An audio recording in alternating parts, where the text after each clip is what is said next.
Madam నమస్తే అండి. నమస్తే. వినుకొండ ఘటన మీద జగన్మోహన్ రెడ్డి గారు ప్రెస్ మీట్లో మాట్లాడుతూ రాష్ట్రంలో రాష్ట్రపతి పరిపాలన ఖచ్చితంగా రావాల్సిన అవకాశం ఉందని, 45 రోజుల నుంచి కూడా శాంతి భద్రతలు పూర్తిగా దిగజారిపోయిన పరిస్థితి ఉందని చెప్పేసి పెద్ద ఎత్తున ఆరోపణలు చేస్తూ ఉన్నారు.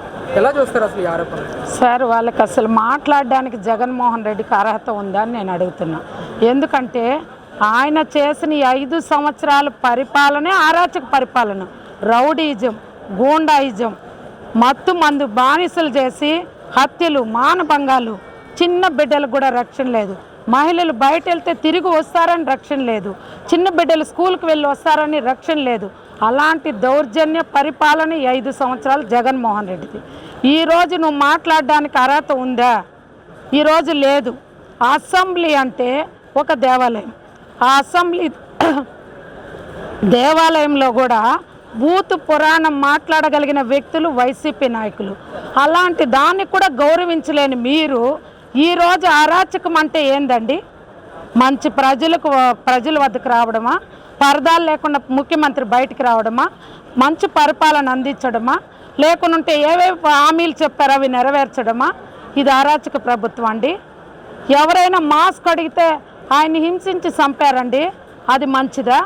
మీ ఎమ్మెల్సీ ఒక అబ్బాయిని, డ్రైవర్ని చంపి తెచ్చి బాడీ బయటేసినాడండి ఇంటి ముందర, అది మంచి పరిపాలన అండి?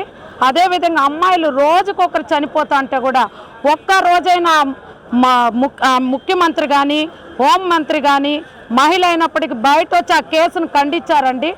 ఎందుకు ఇలా జరుగుతున్నది మాట్లాడారండి? ఇలాంటి వాళ్ళు, మీకు అసలు దానికి అర్థమే తెలియని మీరు అర్థాల గురించి ఎతకడం ఏందండి? ఈరోజు రాష్ట్రపతి పరిపాలన కావాలండి. అది చేయాలంటే 5 సంవత్సరాల నుంచి చేసి ఉండాలండి. ఇప్పుడు కాదండి, అది అవసరం లేదండి. ఇది వచ్చి ఇప్పుడు ప్రజలు ఎన్నుకోబడిన ప్రభుత్వం అండి. ఇది ప్రజలు కోరుకున్న ప్రభుత్వం అండి.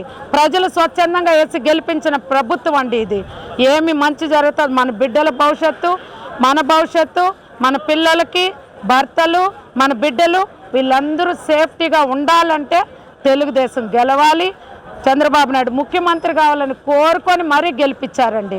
ఇలాంటి ప్రభుత్వాన్ని మాట్లాడగలిగిన అర్హత మీకుందా? ఎలా మాట్లాడతారు మీరు? ఈరోజు మీకు అర్హత ఉందండి? అమ్మఒడి అని చెప్పారండి, అమ్మఒడి అని చెప్పారు. అమ్మఒడి ఎంతమందికి ఇచ్చారండి? 100లో 10 మందికి ఇవ్వలేదండి. ఏమంటే నీకు 60 రూములు కావాలండి, 60 రూములకు అన్ని అంగరంగ వైభవం కావాలి. కానీ ఒక చిన్న పూరి గుడిసుండి ఒక రేకిల్ ఉండే వాళ్ళకి 6 సార్లు కరెంటు బిల్లు పెంచి 100 రూపాయలు వచ్చేదానికి 600 చేసి నీకు 600 వచ్చింది, నీ కరెంటు బిల్లు నాట్ ఎలిజిబుల్ అని చెప్పి అమ్మఒడి తీసేసిన ఘనత నీదండి. చంద్రన్న బీమా పెట్టారండి.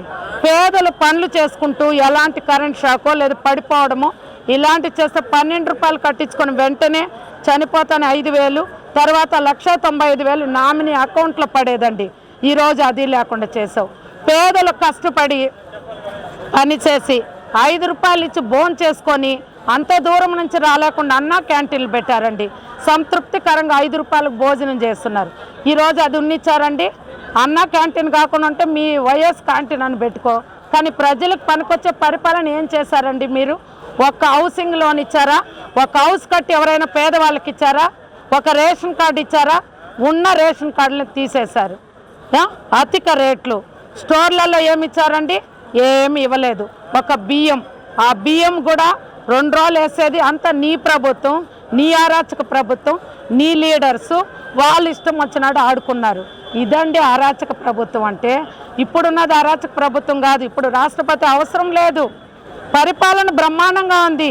100% ప్రజలు ఒక్క నెలకే ఎన్ని చేశారు బాబు గారు అని చెప్పి మెచ్చుకుంటా అన్నారండి. ఢిల్లీ వెళ్తాను, ఢిల్లీ పెద్దలను కూడా కలుస్తాను, 24వ తారీఖున తన పార్టీకి సంబంధించిన ఎమ్మెల్యేలు, ఎంపీలు, ఎమ్మెల్సీలతో ధర్నా కూడా నేను చేస్తానని చెప్పేసి మాట్లాడుతున్నాను. ధర్నా చేయండి.